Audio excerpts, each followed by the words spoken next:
فصل 35ویں آپ صلی اللہ علیہ وسلم کے حقوق میں جو امت کے ذمے ہیں، جن میں ام الحقوق محبت و متابعت فی الاصول والفروع ہے۔ حضور اقدس صلی اللہ بسم اللہ الرحمن الرحیم الحمدللہ رب العالمین والصلاة والسلام علی سید الانبیاء والمرسلین محمد وآلہ وصحبہ اجمعین، اما بعد۔ حضور اقدس صلی اللہ علیہ وسلم ہمارے رسول ہے اور سب سے اعلیٰ درجے کے رسول ہے۔ وہ ساری چیز آپ نے سن لی۔ اس رسول کا بھی حق ہوتا ہے اور وہ حق متبعین کو، وہ حق امتیوں کو پورا کرنا ضروری ہے۔ ایک ہوتا ہے باپ، ایک ہوتا ہے بیٹا۔ بیٹا کے لیے لازم ہے کہ باپ کے حق پورا کریں۔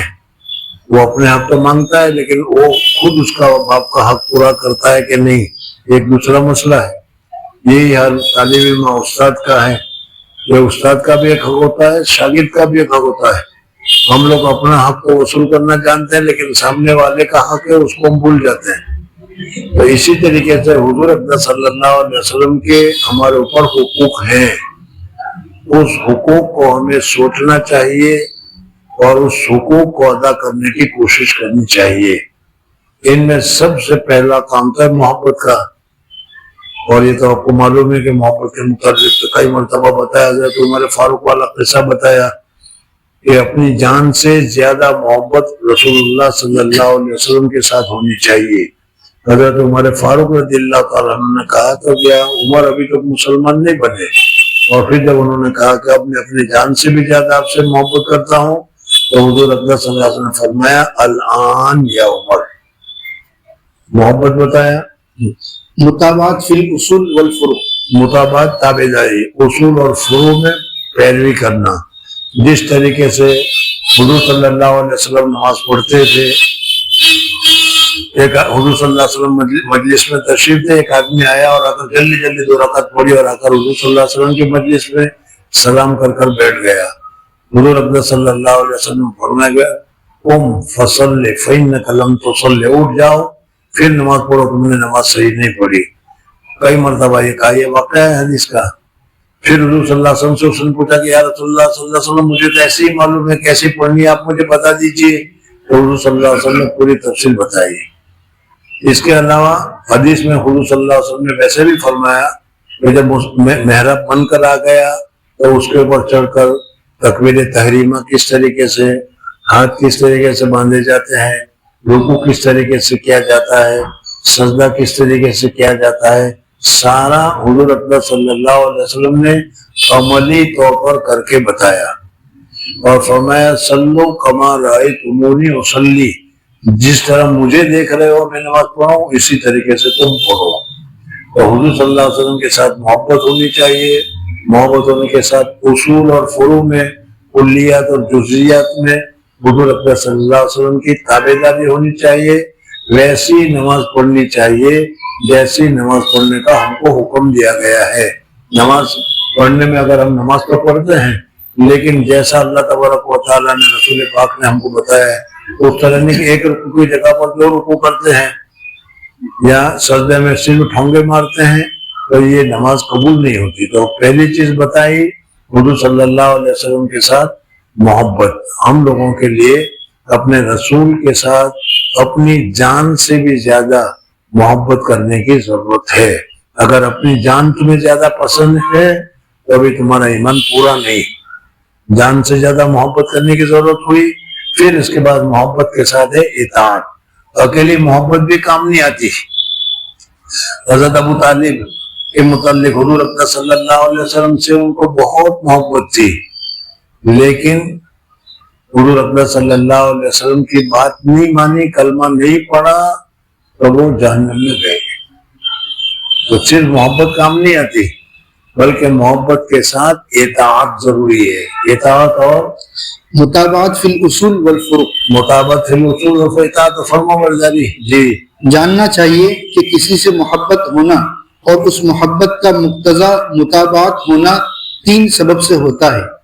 اب یہ بتا رہے ہیں کہ بھائی اگر تم حضور صلی اللہ علیہ وسلم کے ساتھ محبت کر رہے ہو، اور ظاہر بات ہے کہ حضور صلی اللہ علیہ وسلم کا ہر امتی حضور اقدس صلی اللہ علیہ وسلم کے ساتھ محبت کرتا ہے. بغیر محبت کے کوئی بھی آدمی محمد الرسول اللہ اشہد ان محمد الرسول اللہ نہیں کہہ سکتا. جب کہے گا تو محبت ہوگی جبھی کہے گا. اب یہاں بتاتا ہے کہ بھائی محبت اب کتنی محبت ہونی چاہیے وہ دوسری بحث ہے جو اس سے پہلے تمہارے سامنے گزری, اور اس میں بتایا گیا کہ اپنی جان سے بھی زیادہ محبت کرنی چاہیے. اب یہ محبت عقلی ہے یا محبت طبعی ہے یہ دوسری بحث ہے.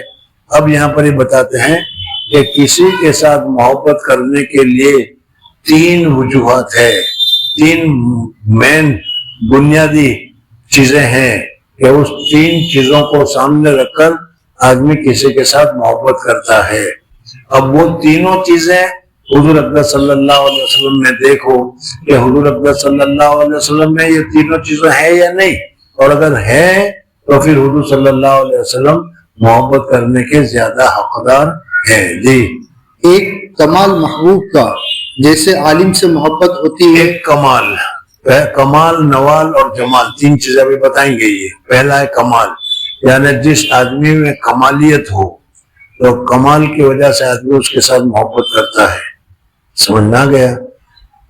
علم ہے تو علم میں اگر وہ کامل ہے تو آدمی اس کے ساتھ محبت کرے گا, اور اگر علم میں نقص ہے تو اس کے محبت کم کرنے والے ملیں گے. تو حضور صلی اللہ علیہ وسلم میں کمال کتنا ہے وہ تو آپ جانتے ہی ہیں. بعد خدا بزرگ تو یہ قصہ مختصر. سمجھنا ہے تو کمال یہ بھی حضور اقدس صلی اللہ علیہ وسلم میں اعلیٰ درجے کا. اللہ جل جلالہ نے جتنے انبیاء رسول بھیجے سب انبیاء رسول سے زیادہ حضور اقدس صلی اللہ علیہ وسلم کو فضیلت عطا فرمائی. جتنے انبیاء رسول بھیجے اس میں سب سے زیادہ حضور اقدس صلی اللہ علیہ وسلم کو اونچا درجہ دیا. یہ کمال ہے.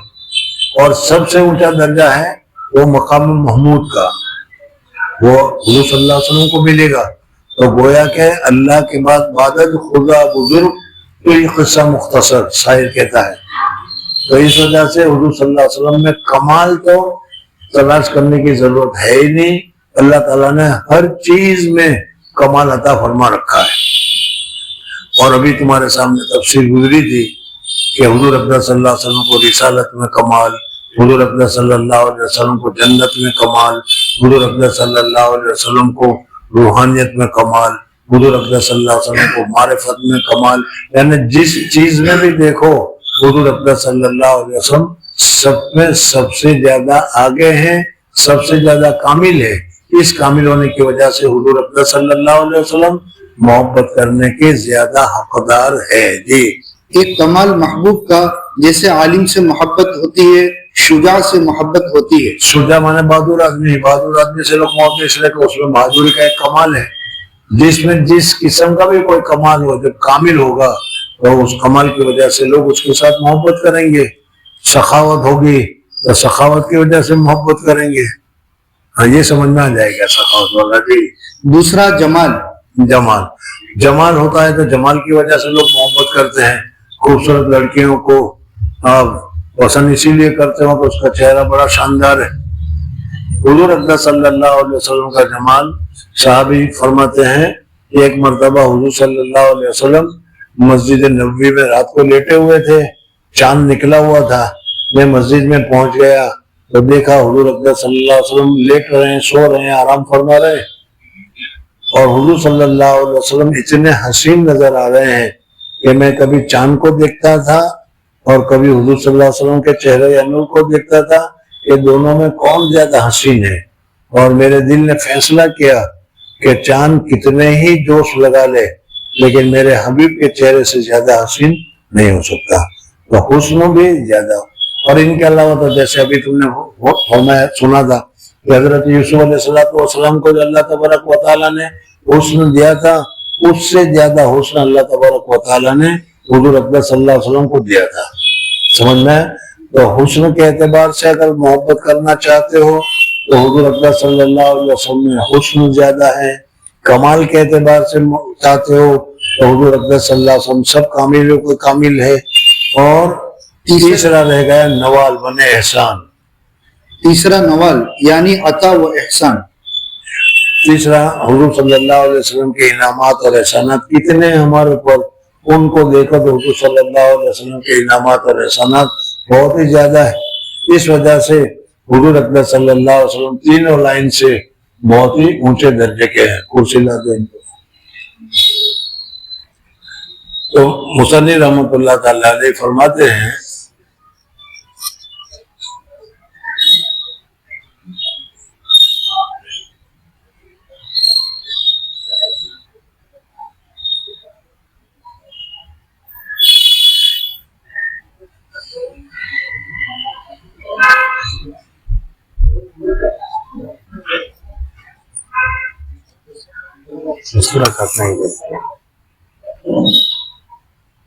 کہاں موکلائے والا کہاں تو کہاں بھیجا ہم نے جاؤ میرے گھر میں گاڑی لے کے جاؤ میرے گھر میں اتر کے آؤ جاؤ ان کو بغیر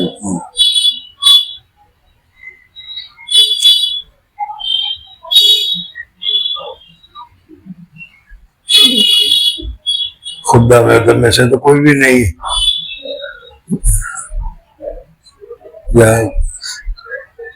گھر پہ جا کر کہو کہ مہمان آئے ان کو ٹھہراوا پاؤں گے. جی تو حضور اکرم صلی اللہ علیہ وسلم تین چیز بتا رہے تھے کہ کسی کے ساتھ محبت کرنا ہو تو محبت کرنے میں تین چیزوں کو دیکھا جاتا ہے: جمال، نوال اور کمال. کمال بھی دیکھ لیا، جمال بھی دیکھ لیا، اب تیسرا رہ گیا احسان. تو حضور اکرم صلی اللہ علیہ وسلم کے احسان تو سب کے اوپر ہے، ہر ایک کے اوپر ہے. رحمت للعالمین ہے، ایک عالم کے لیے، سارے عالموں کے لیے رحمت ہے. سب کے اوپر حضور صلی اللہ علیہ وسلم کے احسان ہے. تو اس احسان کے تینوں وجہ سے حضور اکرم صلی اللہ علیہ وسلم اس لائق ہے کہ حضور اکرم صلی اللہ علیہ وسلم کو سے محبت کی جائے. جی جناب رسول اللہ صلی اللہ علیہ وسلم کی ذات مقدسہ میں تینوں وصف علی سبیل الکمال مجتمع ہے. وصف اول سے یہ تمام رسالہ مشحون ہے. دوسرا وصف فصل 21ویں میں مخزون ہے اور 34ویں فصل لانے سے مقصود خاص تیسرے وصف کا مضمون ہے. جب تینوں وصف جو علت محبت ہیں آپ نے جمع کیا کہہ رہے ہیں میرے سمجھ میں نہیں آیا. حضرت ثانی رحمۃ اللہ علیہ فرما رہے ہیں کہ دیکھو تم تو پہلے سبق سے آ رہے ہو اور پہلے سبق سے تم دیکھ رہے ہو کہ حضور اکرم صلی اللہ علیہ وسلم میں یہ تینوں کمال اعلیٰ درجے کے پائے جاتے ہیں. اور اس کتاب میں پہلا فلاں صفحے پر فلاں جگہ پر حضور صلی اللہ علیہ وسلم کے یہی جمال، نوال اور کمال کے اوصاف میں نے بتائے ہیں، وہ سارے تم سنتے چلے آ رہے ہو. پھر پڑھو اس کو. وصف اول سے یہ تمام رسالہ مشحون ہے. وصف اول سے تمام رسالہ بھرا ہوا ہے. دوسرا وصف فصل 21ویں میں مخزون ہے، یعنی 21 جو فصل گزری تھی اس میں حسن کے متعلق حضرت عائشہ صدیقہ رضی اللہ تعالیٰ عنہ جو فرماتی ہے حضرت یوسف علیہ السلام کا حسن جو تھا، وہ جمال، وہ نوال کیا تھا، وہ ساری تفصیل تمہارے سامنے گزر چکی ہے. جی اور 34ویں فصل لانے سے مقصود خاص تیسرے وصف کا مضمون ہے. جب تینوں وصف جو علت محبت ہے آپ میں جمع ہے. اب یہ خلاصہ ہو گیا کہ تین چیزیں ہیں. جب یہ تینوں چیزیں حضور اکرم صلی اللہ علیہ وسلم میں علی وجہ اتم پوری طریقے سے پائی جاتی ہے تو پھر ہم کو حضور اکرم صلی اللہ علیہ وسلم سے بدرجہ اولا پوری طریقے سے محبت کرنی چاہیے. تو خود اس کا طبعی مقتضا ہے کہ آپ کے ساتھ امت کو اعلیٰ درجے کی محبت ہونا چاہیے، اگر نص شرعی نہ ہوتی تب بھی. یعنی نص شرعی تو ہے لا یؤمن احدکم مطلقا، لیکن اگر نص شرعی نہ ہوتی تو بھی یہ چیزیں ایسی ہیں کہ لوگ تین چیزوں کی وجہ سے لوگوں سے محبت کرتے ہیں: مال کی وجہ سے، جمال کی وجہ سے یا کمال کی وجہ سے. اور یہ تینوں چیزیں حضور اکرم صلی اللہ علیہ وسلم میں اعلیٰ درجے سے پائی جاتی ہے، اس وجہ سے حضور صلی اللہ علیہ وسلم سے اعلیٰ درجے کی محبت کرنی چاہیے. جی اور جبکہ نصوص شرعیہ بھی اس کے ایجاب میں موجود ہے تو داعی عقل و طبع کے ساتھ داعی شرع بھی مل کر آپ کے وجوب محبت کو مؤکد کرتا ہے. چل سمجھا دے کیا کہہ رہا ہے. یہ حضرت ثانی رحمۃ اللہ علیہ کے الفاظ ہیں، اس کو سمجھنا چاہیے. یہ فرمانا ہے کہ دیکھو حضور اکرم صلی اللہ علیہ وسلم کے ساتھ محبت کرنے کے لیے